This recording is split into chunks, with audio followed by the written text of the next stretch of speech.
সাথী সভাপতি মঞ্চে উপস্থিত আছেন আমাদের পার্টির নেতৃত্বরা। কমরেড অচিন্ত্য মল্লিক আমাদের অভিভাবক, আমাদের পার্টির নেতৃত্ব, উনি বলেছেন যে আমাদের পার্টির সম্মেলন চলছে, সর্বভারতীয় সম্মেলন হবে। তার আগে আমাদের একদম নিচের যে কমিটি তার শাখার সম্মেলন হয়ে আমাদের এরিয়া সম্মেলন হয়েছে এবং আমাদের এরিয়া সম্মেলনকে সামনে রেখেই আমাদের এই আজকের সমাবেশ। আমাদের অভিভাবক, আমাদের পার্টির নেতা কমরেড অচিন্ত্য মল্লিক উনি এটাও বলেছেন যে আমরা সমাজতন্ত্রের পথে হাঁটছি এবং এটা যদি কেউ দাবি অনুযায়ী না দেয় তাহলে আমাদেরকে ছিনিয়ে নিয়ে আসতে হবে। समाजतंत्र माने की बस एक ही इसका नारा है कि कोई भूखा पेट नहीं सोएगा, कोई बेरोजगार नहीं रहेगा, किसी का जात ऊंचा हो, किसी का धर्म अलग हो, किसी का जेब गरम हो तो उसके हिसाब से एक अंश आरेक अंशेर उपरे अन्याय अत्याचार करबे ना। के करबे এই ব্যবস্থাটা প্রতিষ্ঠা? আমরা করব। আমরা মানে সিপিআইএম পার্টি নেতৃত্ব দেবে? কারা করবে? শ্রমিক, কৃষক, মজদুর, খেটে খাওয়া মেহনতি মানুষ। কেন? যে গতর খাটায়, যে ঘাম ঝরায়, যে মাথায় মোট বয়ে, তার অধিকার আছে। আর সেই অধিকারকে যদি প্রতিষ্ঠিত করতে হয়, সেই অধিকারকে যদি ছিনিয়ে নিয়ে আসতে হয়, তাহলে নেতৃত্ব তাকেই দিতে হবে। তাকে নেতৃত্ব দিতে গেলে কি করতে হবে? তাকে নেতৃত্ব দিতে গেলে যে পরিবেশের দরকার সেই পরিবেশকে আমাদেরকে নিয়ে আসতে হবে। কি সেই পরিবেশ? গণতান্ত্রিক পরিবেশ। প্রকাশদা বলছিলেন কাটোয়ায় জমায়েত হলো, তৃণমূলের লোকজনরা এসে আমাদের জমায়েতকে ছিন্ন ভিন্ন করার চেষ্টা করছে। আচ্ছা, এটা কি শুধু তৃণমূলের চুনোপুটিদের কাজ? এই থ্রেড কালচার আজকে আমাদের ব্যানারে লেখা আছে 1 নম্বরে। এটা শুধু আজকে না, 2007-08 থেকে এই বর্ধমানের রায়না থেকে এরা শুরু করেছে ধমকানি, শাসানি। শুধু এখন না, দুনিয়া জুড়ে চিরকাল যাদের পকেট গরম থাকে, যাদের পেটে খাবার থাকে না, যাদের মাথার চুলে তেল থাকে না, যাদের পরনের কাপড় ছিন্ন ভিন্ন থাকে, এরা চিরকাল এদেরকে দমিয়ে আর দাবিয়ে রাখতে চায়। তার বিরুদ্ধেই তো লড়াই। এ লড়াই আজ চলছে, এখন বসে আছে ডাক্তারবাবু কোথায়? এ পশ্চিমবঙ্গের স্বাস্থ্য বিভাগের স্বাস্থ্য দপ্তরের কাছে। কেন বসে আছে? অভিজ্ঞদের নাম শুনেছেন? অভিজ্ঞদের আমাদের বর্ধমানে একেবারে যোগ্য ছেলে বলবেন না, অকাল কুষ্মাণ্ড ছেলে বলবেন, আমরা জানি না। এই অভিজ্ঞদেরকে 2024 সালের সেপ্টেম্বর মাসের 6 তারিখে মেডিকেল কাউন্সিল একে বিদায় দিয়ে দিল।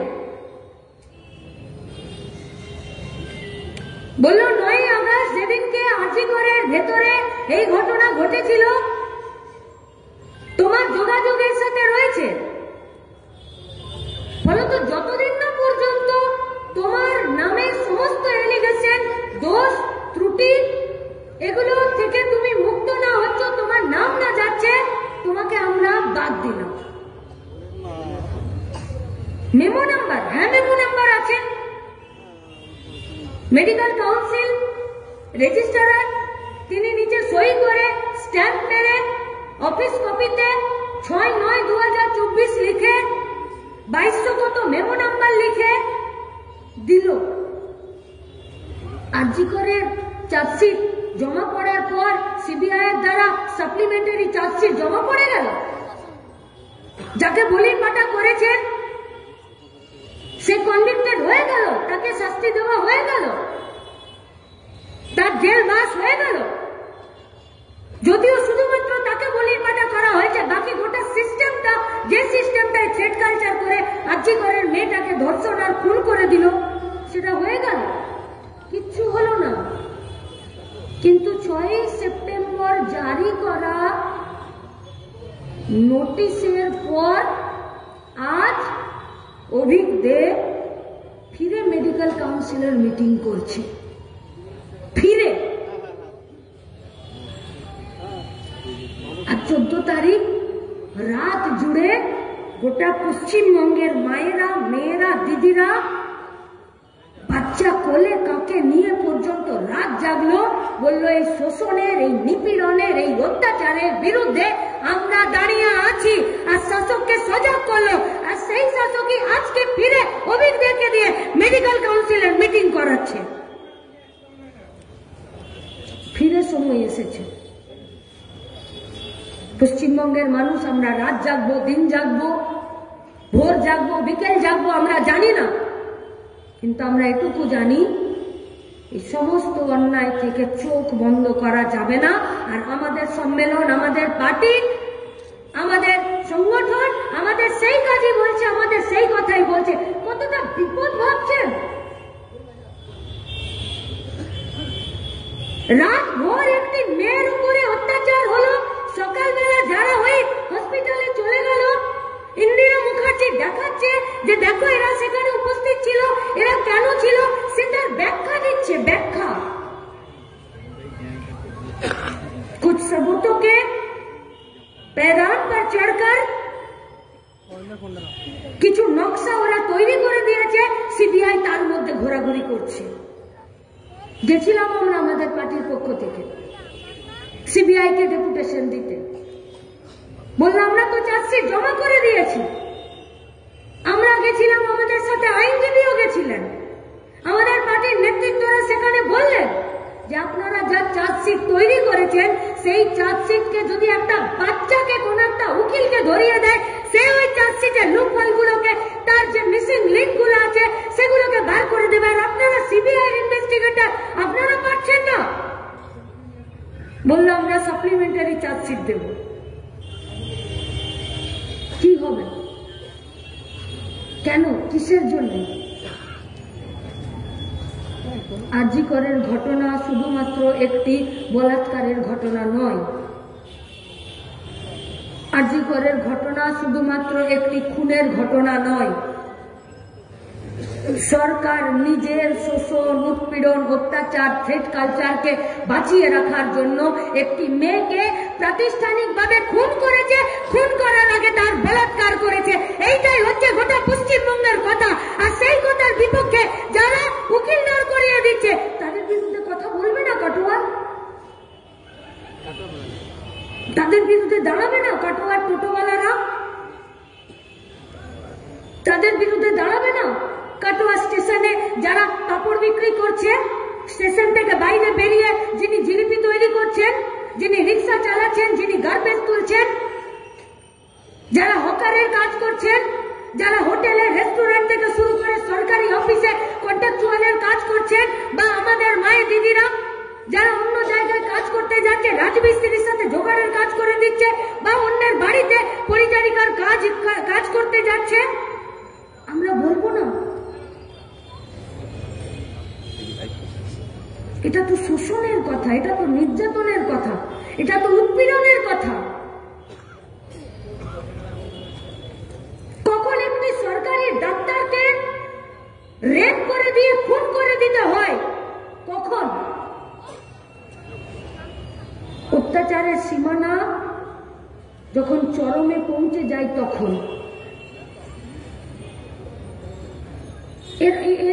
এর আগে কেউ ফেল করে মাস্টার দিদিমণি হয়নি পশ্চিমবঙ্গে 13টা বছর ধরে? এর আগে বিনা পরীক্ষায় কেউ পাস করে যায়নি? এটা প্রশান্ত বর্মন বলে পিএসসি দপ্তরে ওই কালচিনি ব্লকের ভিডিও, সেও তো ফেল করা আর বিনা পরীক্ষা দিয়ে সে ভিডিও চলে গেছে। বা শুধু ভিডিও হয়ে গিয়ে তৃণমূলে তদারকি করছে, শুধু এইটা না। ওখানে একটা রাজা ভাত খাওয়া বলে পঞ্চায়েত আছে, সেই পঞ্চায়েতে একটা মেয়ে, সে লাল ঝান্ডার হয়ে নমিনেশন করেছিল। বিডিও সে নির্বাচনের সঙ্গে যুক্ত, সেই প্রক্রিয়ার সাথে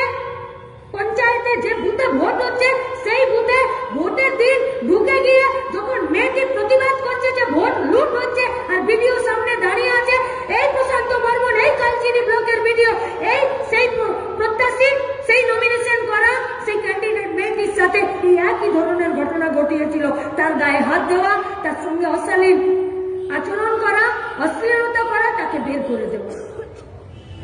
একদিনে হয়নি, জমতে জমতে জমতে জমতে কেন হলো গোটা পশ্চিমবঙ্গটার এরকম অবস্থা? এই তৃণমূলের সঙ্গে বিজেপি লড়বে? যে বিজেপি आरजी করে 5, 6, 7 दिन, 10 दिन, 15 दिनर माथाए मोहन भगवत आते हैं और कोलकाता में बोलकर चल जाते हैं कि ममता बनर्जी आरजी कर को लेकर जो भी स्टेप लेगा वही स्टेप को हम लोग मान्यता देंगे। चुप होएगा, सब सुन लिया बीजेपी दलटाকে। এই অত্যাচার একদিনে একজন আরেকজনের সাথে মিলে গিয়ে চুপ করে যাওয়া একদিনে? অনুব্রত এমনি এমনি জামিন পেয়ে যায়? জ্যোতিপ্রিয়র নামে যে চার্জশিট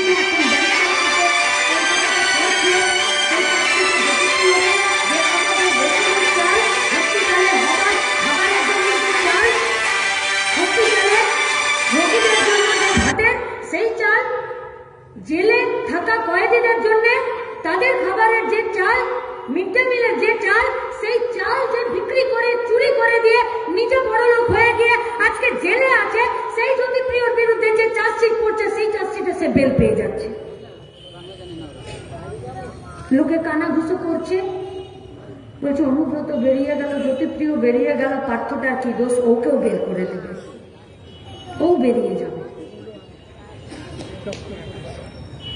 গরু চুরি হয়ে গেল, বালি চুরি হয়ে গেল, চাকরি বিক্রি হয়ে গেল, মেয়েদেরকে পাচার করে দিচ্ছে, একটা কেউ জেলে থাকছে না। কি বলবেন? হাল ছেড়ে দেবেন? হতাশা যে কিছু তো হচ্ছে না। কে বলেছে যে বিচার ব্যবস্থা তাকে শাস্তি দিলে শুধু সেই শাস্তিই হবে, না দিলে হবে না? শুধুমাত্র ওরা শাস্তি পাচ্ছে না, ত্রিপুরা থেকে গোটা পশ্চিম বর্ধমান পর্যন্ত, আমাদের বর্ধমান পর্যন্ত নেশাতে ঝুমছে আমাদের বাচ্চাগুলো। গাঁজা, হেরোইন, চরস, পাতা, ডেনড্রাইট, সিরাপের ওষুধ, ফেসবুকে রিলস থেকে বেরোচ্ছে, গ্যাসের সিলিন্ডারের পিছনে পাত্তিটা কেটে দিয়ে আর নিষিদ্ধ সিরাপগুলো বেরোচ্ছে যেগুলো পাচার হচ্ছে। শুধু পাচার হচ্ছে, আশেপাশে গোটা পশ্চিমবঙ্গে, গোটা বর্ধমানে কোন জায়গায় গেল? এই শাস্তি শুধু অনুব্রত, পার্থ, জ্যোতিপ্রিয় এরা জেলে চলে গেলে হবে? থ্রেট তখন মাথা চাড়া দিয়ে ওঠে যখন থ্রেটের কাছে মাথা নত করে দেবার লোকের সংখ্যা বেড়ে যায়। থ্রেট তখন মাথা তুলে দাঁড়াতে পারে না যখন থ্রেটের কাছে মাথা নত করে দেবার সংখ্যা কমে যায়। সিপিআইএম পার্টি লাল ঝান্ডা শুধু এইটুকুই বলছে, কোন থ্রেটের কাছে মাথা নত করবেন না, নইলে আমাদের পরিবার, আমাদের গ্রাম, আমাদের শহর, আমাদের রাজ্যকে আমরা দুদিন পর আর বাঁচাতে পারবো না। लोकसभा चुनाव से पहले भी हम लोग यही बात बोले थे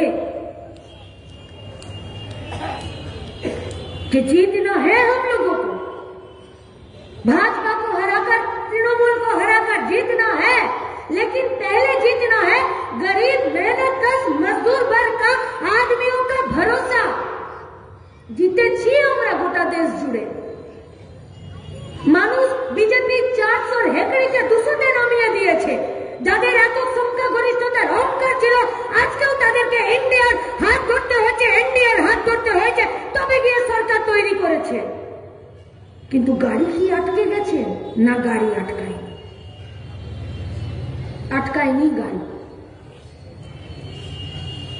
এই গাড়িটাকে আটকে দিতে হবে, নইলে বাচ্চার লেখাপড়া, নইলে আমার স্বাস্থ্য, আপনার পেটের ভাত, মাথায় ছাদ, এ কিচ্ছু থাকবে না। গাজর ঝুলাচ্ছে না বিজেপি সরকার। 2014 बीजेपी सरकार ने आसे और उसके बाद बोला गया कि हाउस फॉर ऑल होगा। 2016 साल में बोला कि हाँ चलो सबको घर मिलेगा। 16 सालेर जमा नेওয়া ফর্মের ভিত্তিতে যে আবাস যোজনার ঘর তার সার্ভে হচ্ছে 2024 সালে, 8 বছর পর। একই গাজরে 8 বছর পার করে দিল, একই গাজরে। পশ্চিমবঙ্গে 10 কোটি জনসংখ্যা, যদি 4 জন করে ধরি তাহলেও 2.5 কোটি। 2.5 কোটির মধ্যে যদি ধরেই নি যে 50 লক্ষের নিজস্ব বাড়ি ঘর আছে, 1 কোটিকে বাড়ি দিতে হবে না, 1 কোটিকে বাড়ি দেবো, আর 1 কোটির মধ্যে শুধু 50 লক্ষকে বাড়ি দেবো, বাকি 50 লক্ষকে দেবো না। পশ্চিমবঙ্গের ভাড়ারে কত বাড়ি বরাদ্দ, কত? बस सिर्फ हेकड़ी से काम होता है। আর তৃণমূল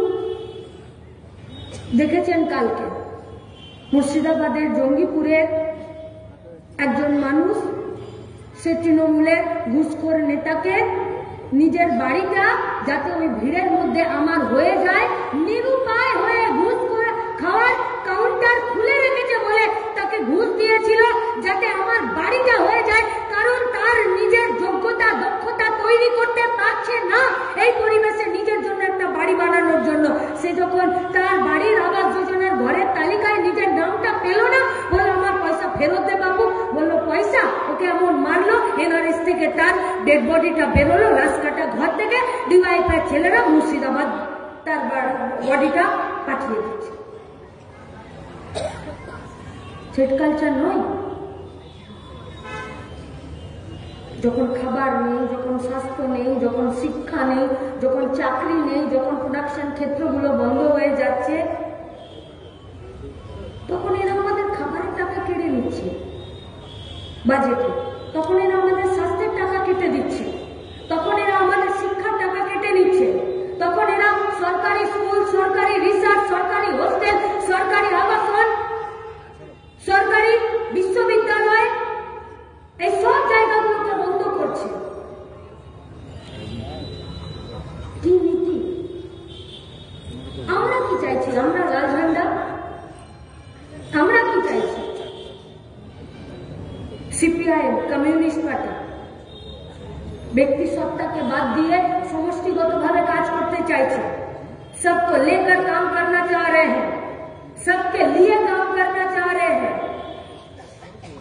যাতে সবার জন্য ঘর হয়, সবার জন্য শিক্ষা হয়, সবার জন্য রেশন হয়, সবার জন্য হসপিটাল হয়। তাই তো কাটোয়ার হসপিটাল থেকে বর্ধমানের হসপিটাল পর্যন্ত বড় লোক মার্সিডিজ থেকে নেমে যান আর গরিব লোক ঘোরাতে ঘোরাতে হেঁটে যান। দুজনকে 2 টাকার টিকিট কেটে সেখানে ট্রিটমেন্ট নিতে হয়। কারো জন্য সুপারফাস্ট আর কারো জন্য লোকাল ট্রেনের ব্যবস্থা নেই।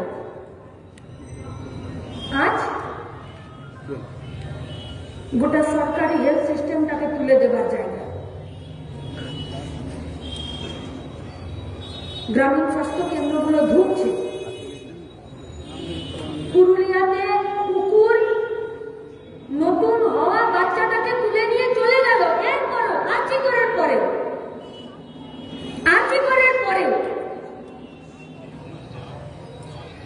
বর্ধমান থেকে গাদা গাদা পেশেন্ট বাঁকুড়া যায়, বাঁকুড়াতে বেড নেই, সিঁড়িতে মাটিতে সেখানে বসে আছে। অথচ দেখুন সবার বাড়িতে একটা করে স্বাস্থ্যসাথীর কার্ড। কেন? কারণ মানুষের মনের মধ্যে এই ভাবনা, এই সিদ্ধান্ত, এই ধারণাকে বদ্ধমূল করে দিল, একদম বুকের মধ্যে ঢুকিয়ে দিল যে সরকারি স্বাস্থ্য ব্যবস্থা মানে এখানে ভালো ট্রিটমেন্ট পাওয়া যায় না। তার জন্য তোমাকে আমি একটা কার্ড দিলাম, যে কার্ডটার নাম হচ্ছে স্বাস্থ্যসাথী। এই কার্ডটাতে তোমাকে 5 লাখ ভরে দিলাম, তুমি সরকারি হসপিটালে পাবে না, তুমি চলে যাও প্রাইভেট সংস্থা। তার মানে সরকার সরকারি স্বাস্থ্য ব্যবস্থাকে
প্রশ্ন মনে জাগে না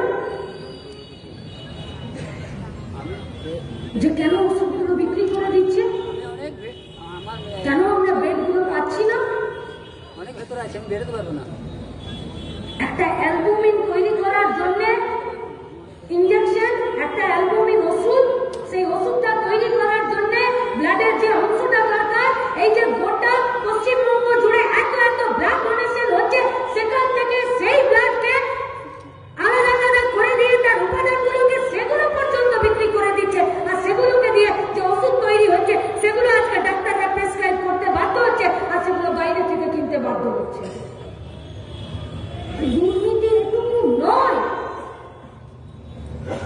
যে পশ্চিমবঙ্গের তৃণমূলের নেতারা বালি চুরি করছে, কয়লা চুরি করছে, গরু চুরি করছে, মাস্টারদেরকে বিনা পাস করে তাদেরকে চাকরি দিয়ে দিচ্ছে। শুধু এটুকু দুর্নীতি নয়, আজকে দুর্নীতি মজ্জাতে ঢুকিয়ে দিয়েছে। আর মেডিকেলের দুর্নীতি কখনো একটি রাজ্যে একা করা যায় না। মেডিকেলের দুর্নীতি যখন গোটা দেশের মেডিকেল ব্যবস্থার দুর্নীতি এক জায়গায় থাকে এবং তাদের মাথাটা যখন এক জায়গায় বাঁধা থাকে, তখন এই দুর্নীতি, তখন এই দেহের অঙ্গ প্রত্যঙ্গ এগুলো বিক্রি হয়। আর তার প্রভাব আপনি সবাই লক্ষ্মীর ভান্ডার পাবেন না, গরিব মানুষের বাড়িতে সবার পায়খানা তৈরি হবে না, সবাই অন্নদয় অন্তর্দয় যোজনা রেশন কার্ড পাবে না, সবাই আবাস যোজনার ঘরে টাকা পাবে না, সবাই বার্ধক্য ভাতা বিধবা ভাতা পাবে না, সবাই স্কুলে ভর্তি হতে পারবে না, সবাই বেস্ট ট্রিটমেন্ট পাবে না। কোথায় পাবে? পাবে কোথায়? কোথায় পাবে? আজ 13টা বছর ধরে কুড়ে কুড়ে কুড়ে কুড়ে গোটা পশ্চিমবঙ্গকে খেয়েছে। আজ গোটা পশ্চিমবঙ্গের বেকার ছেলে মেয়েদেরকে জোর করে, ষড়যন্ত্র করে আজকে আমাদেরকে দুর্নীতিতে মাথা গলাতে বাধ্য করেছে। যে দুর্নীতির সাথে থাকবে, যে সিন্ডিকেটের সাথে থাকবে, সে বেঁচে থাকবে, আর যে থাকবে না তার বেঁচে থাকার দায় থাকবে না। এই তো কাটোয়ার মধ্যেই মঙ্গলকোটে আজ থেকে 4 বছর আগে একটি সিভিক ভলেন্টিয়ার 5,000, 6,000, 8,000, 10,000 কত বেতন পাই জানি না।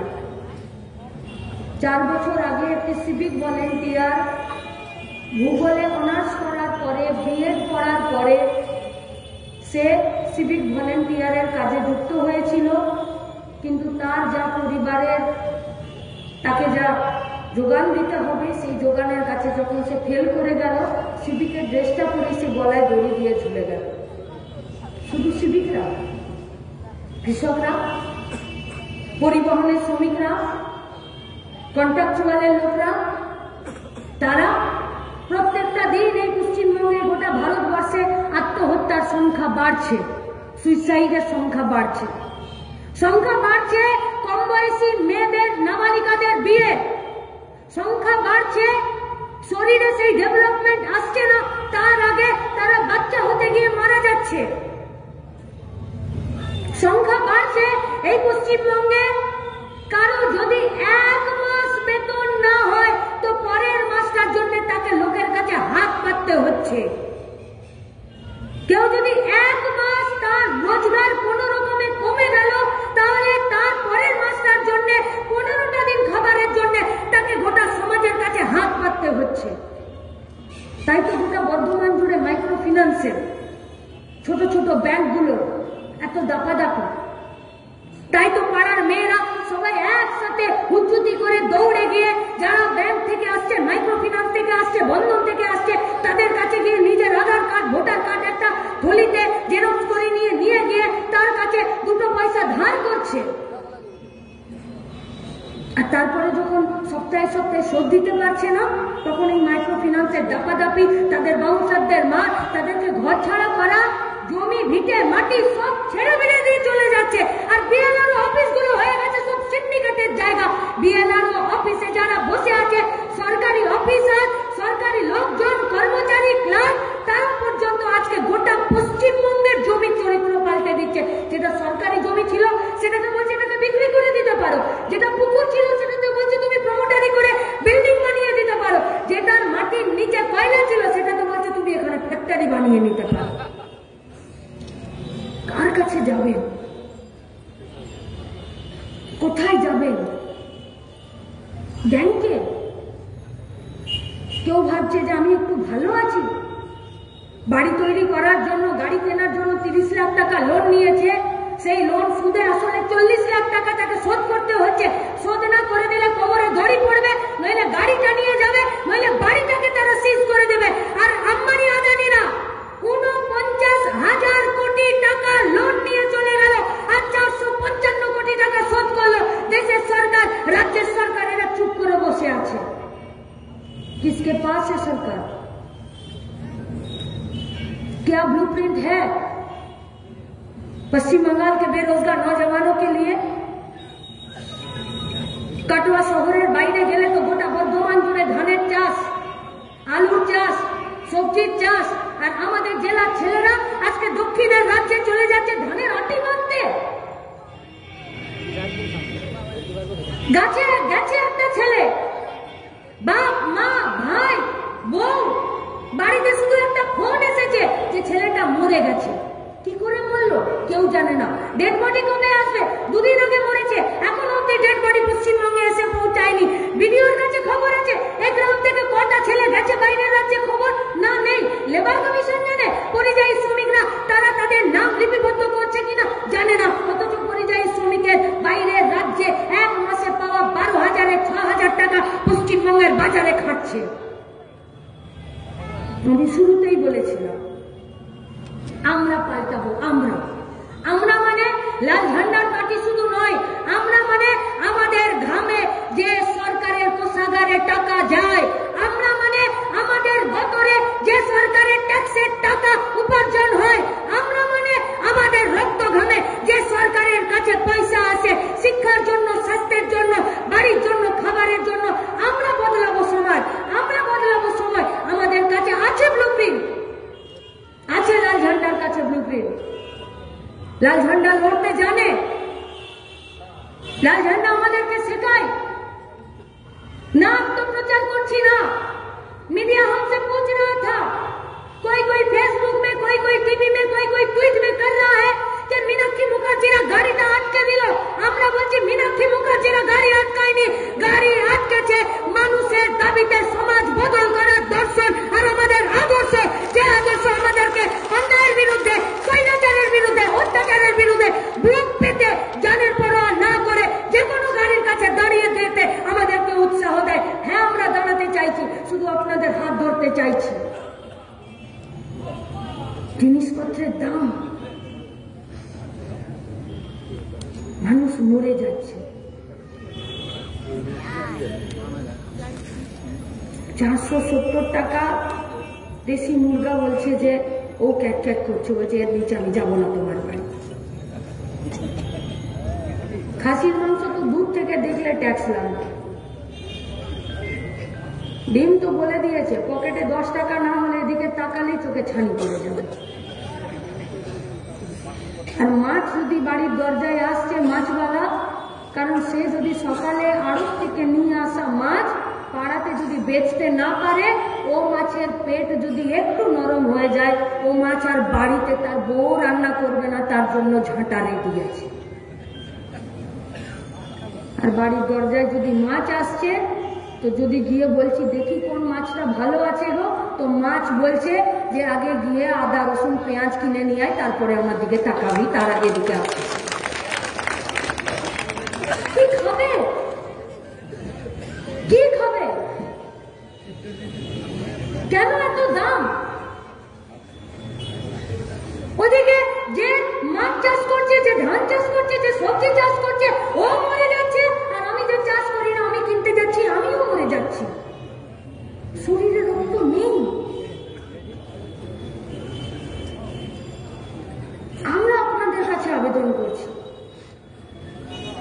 যান না ছাত্র যুব মহিলারা কয়েকটা বস্তিতে একটু ফ্রিতে হিমোগ্লোবিন টেস্টের কয়েকটা ক্যাম্প লাগিয়ে দিন। বিএমওএইচ কে কার্ড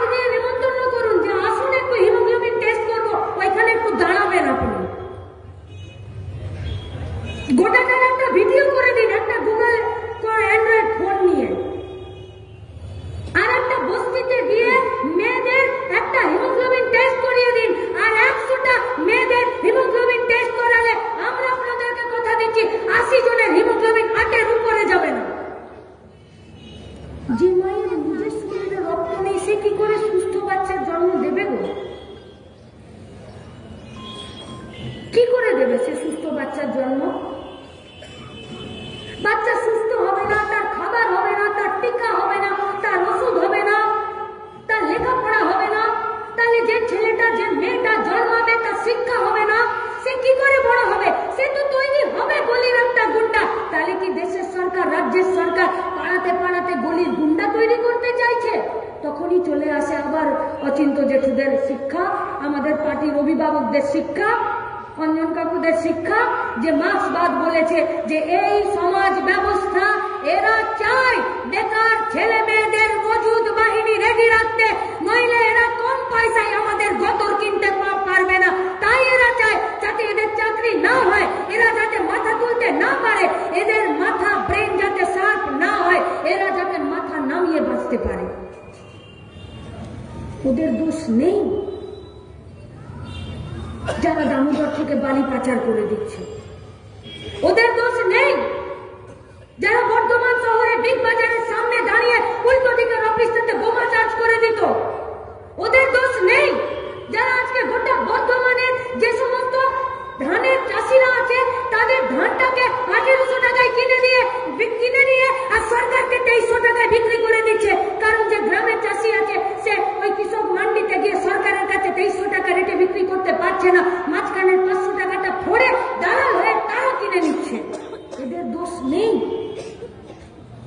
আজকে এদেরকে যদি দেশের সরকার, রাজ্যের সরকার মাথা উঁচু করে সৎ পথে যদি একটা কাজের জায়গা দিতে পারত, কেউ দালাল হতো না, কেউ বালি পাচার করতো না, কেউ গরু পাচার করতো না, আর কেউ দামোদর থেকে বালি নিয়ে অন্য জায়গায় লোডিং আনলোডিং করে দিত না। আজকে গোটা সিস্টেমটাকে তৈরি করে দিচ্ছে, ভাই হাত পেতে বাঁচো নইলে মরে যাও। আমরা চাইছি, আমরা আছে আমাদের কাছে ব্লুপ্রিন্ট, সিপিআইএম এর কাছে আজকের ডেটে আছে ব্লুপ্রিন্ট। গোটা পশ্চিমবঙ্গে 10 কোটির পশ্চিমবঙ্গে যারা 40 বছরের নিচে, যাদের 60%, সেই 60%-এর মধ্যে যদি গোটাটাকে ধরে নিয়ে 50% হয়, তাহলে সার্ভিস সেক্টর বাদে প্রোডাকশন ক্ষেত্রে চাকরি দেবার মুরত, চাকরি দেবার দক্ষতা, চাকরি দেবার যোগ্যতা, চাকরি দেবার ব্লুপ্রিন্ট আছে সিপিআইএম এর কাছে। তার জন্য বুদ্ধদেব ভট্টাচার্যরা একটা স্বপ্নের বাস্তবায়ন, একটা স্বপ্নের পরিসর তৈরি করেছিল। সেদিনকে সত্য হয়নি, কিন্তু কালকে সত্যি হবে না, কথা কেউ বলতে পারে না। लेकिन एक सोच का जरूरत है, एक नजरिया का जरूरत है, একটা হিম্মতের দরকার আছে, একটা লড়াইয়ের দরকার আছে। এই পশ্চিমবঙ্গে তো হয়েছিল কাজের বিনিময়ে খাদ্য, খাদ্যের বিনিময়ে কাজ, তারপর তো গেছিল আস্তে আস্তে, তারপর তো ইউপিএতে 100 দিনের কাজের রোজগার যোজনা, তার গ্যারেন্টি করা, তার বেতন ঠিক করা, আর সে যদি কাজ না পায় তাহলে সে কোনো আইনগত ব্যবস্থা নিতে পারে, তার একটা কনভেনশন রীতিনীতি তৈরি করা। এমনি তো তৈরি হয়ে যায় না। আছে আমাদের কাছে ব্লুপ্রিন্ট, পারবো আমরা। এই পশ্চিমবঙ্গে প্রতি বছর 12.5 লক্ষ শুধুমাত্র সাইকেলের ডিমান্ড আছে। পশ্চিমবঙ্গে সাইকেল তৈরি করার কারখানা, আর একটা সাইকেল কখনো একটা কারখানা তৈরি করে না। একটা সাইকেলে তার বিভিন্ন পার্টস বিভিন্ন কারখানা তৈরি করে। ডিমান্ড আছে, সাপ্লাই দেওয়ার জায়গা আছে, আর সাইকেল তৈরি করার জন্য বেকার ছেলেপুলেরা হাফ ফিটনেস করে বসে আছে। তাদেরকে লেখাপড়া শেখাও, তাদেরকে কারিগরি ভাবে কাজ শেখাও, তারপরে তাদেরকে সাইকেল কারখানা বা চাকরি দাও, দেখো তারা পাচ্ছে কিনা। কিন্তু না, সরকারের তো সে কাজ করার নেই। তাই কারিগরি দপ্তরে 132টা সিট বলে দিল, আর পিএসসি থেকে রিক্রুটমেন্ট হবে না। বললো কে রিক্রুটমেন্ট করবে? বললো বেসরকারি। আরে সরকারের মনে নেই একটা চাকরিতে নিয়োগ করার, দুর্নীতি মুক্ত করে, আর তুমি একটা বেসরকারি ক্ষেত্রে দিয়ে দিচ্ছ। ছাত্র যুবরা বর্ধমানের গেছে ডিএম অফিসে, বলেছে এই নোটিশ অবিলম্বে প্রত্যাহার করতে হবে। কোন বেসরকারি জায়গা থেকে এই রিক্রুটমেন্টের প্রসেস হবে না। মতলব वही हुआ, পশ্চিমবঙ্গের সরকার কারিগরি দপ্তরে 132 জনকে চাকরি দেবে, কিন্তু সে নিজে পরীক্ষা নেবে না, নিজে তার ক্রাইটেরিয়া সেট করবে না। সেট কে করে দেবে? পরীক্ষা কে নেবে? বাছাই কে করে দেবে? একটা প্রাইভেট সংস্থা। তাহলে প্রাইভেট সংস্থার কাছে সরকারকেই ঘুষ দিয়ে চাকরি পাওয়া যায়। প্রাইভেট সংস্থাকে যদি আমি 10-20 লাখ টাকা দিয়ে দিই, তাহলে আমি অযোগ্য থাকলে আমার চাকরি হয়ে যাবে। পড়াশোনার প্রতি বাচ্চাদের আর আগ্রহ থাকবে যা পশ্চিমবঙ্গে তৃণমূল কংগ্রেসের সরকার করছে তাই ভারতবর্ষের বিজেপি সরকার করছে। আমরা তো এই জেলারই। এদিকে যদি ধান আছে তাহলে তো ওদিকে কয়লা আছে। इतना दिन जो कोल माइन था, इतना दिन भारतवर्ष का जो কয়লার মন্ত্রক ছিল তারা এতদিন বলছিল নিজেরাই কয়লা উত্তোলন করতো, নিজেরাই বিক্রি করতো। আর আজকে ভারতবর্ষের কোল ইন্ডিয়া বলছে যে আমি কয়লা তুলবো না, অন্যদেরকে কয়লা তোলার এজেন্সি দিয়ে দিত। তখনই ওপেন কাস্ট মাইন্সে আমাদের বর্তমানের ছেলেপুলেরা কয়লার নিচে কয়লা কাটতে গিয়ে চাপা পড়ে মরে যেত, কারণ সেগুলো 2 নম্বরই করে কয়লা তুলতো। নিচে জেসিবি নামিয়ে, নিচে ট্রাক নামিয়ে, নিচে মেয়েদেরকে নামিয়ে, যার কোনো প্রভিশন, যার কোনো আইন নেই। আর আজ আরো এক ধাপ এগিয়ে ভারতবর্ষের কয়লা মন্ত্রক বলছে যে কয়লা আমি তুলবো না, কয়লা আমি বেচবো না, তুমি তোলো, তুমি বেচো, প্রাইভেটকে বলছে। আর তোমার যাটুকু লাভ হবে তার মধ্যে আমাকে 58% লাভের কিছু পয়সা দিয়ে দিও। সম্পত্তি আমার। গাদা গাদা বেকার ছেলে মেয়ে, তাদের কাজের জায়গা হবে না। পশ্চিমবঙ্গের সরকার পিএসসিতে কারিগরি দপ্তরে বেসরকারিকে দিয়ে করাবে, আর ওরা সব থেকে বেশি যে চাকরি হয় রেলে হয়, কোলে হয়, সেগুলো তো বেসরকারকে দিয়ে দিচ্ছে। কোথায় যাব বলতে পারেন? যাওয়ার রাস্তা একটাই, সেটা হলো গোটা পশ্চিমবঙ্গের গ্রামের আল থেকে শহরের রাজপথের ওদিকে মাটির লাল মোরামের রাস্তা থেকে এদিকে কালো পিচের রাস্তা। কাকে সাথে নিয়ে যাব যে লড়তে জানে? কাকে সাথে নিয়ে যাব যে খেতে খেতে চায়? কাকে সাথে নিয়ে যাব যে সাহসী? কোথায় পাবো তাকে? সে বুথে আছে। কোথায় পাবো তাকে? সে পাড়ার থেকে আছে। কোথায় পাবো তাকে? সে পাড়ার মাচাতে বসে আছে। কোথায় পাবো তাকে? খেলার মাঠে। কোথায় পাবো তাকে? সবজি বাজারে। কোথায় পাবো তাকে? রেলের হকারদের কাছে। কোথায় পাবো তাকে? বস্তিতে যেতে আমাদেরকেই হবে। পাবো তাদেরকে। এই সাহসী পিছুটা না রাখা, লড়তে পারা, যারা সাহস করতে পারে, যারা ভয় পায় না, যারা রাস্তার দখল নিতে জানে। যেমন করে 14 তারিখ রাতে সবাই মিলে রাস্তার দখল নিয়েছিল, সেরকমই রাস্তার দখল নিতে আজকে পাড়ার মাচা থেকে শুরু করে ট্রেনের স্টেশন থেকে বস্তি পর্যন্ত আমাদেরকে বুথে বুথে ছুটতে হবে। আর এই সমস্ত সাহসী, লড়াকু, গতর খাটানো, ঘাম ঝরানো মানুষগুলোকে আমাদেরকে জোগাড় করে রাস্তার দখল নিতে হবে। কেন কি রাস্তাতেই রাস্তা বদল করার ইতিহাস লেখা আছে, সেইটা রাস্তাতে গিয়ে করতে হবে। এটা কোনো মাঠে, কোনো সমাবেশের মঞ্চে, কোনো অফিসে আমাদের কাছে নেই। তাহলে যেটা রাস্তাতে আছে সেটা রাস্তাতে গিয়ে খোঁজার, আপনাদের সবাইকে এই খোঁজার আহ্বানে সামিল হবার আহ্বান জানিয়ে আমি আমার কথা শেষ করছি। ইনকালাব জিন্দাবাদ, লাল ঝান্ডা জিন্দাবাদ।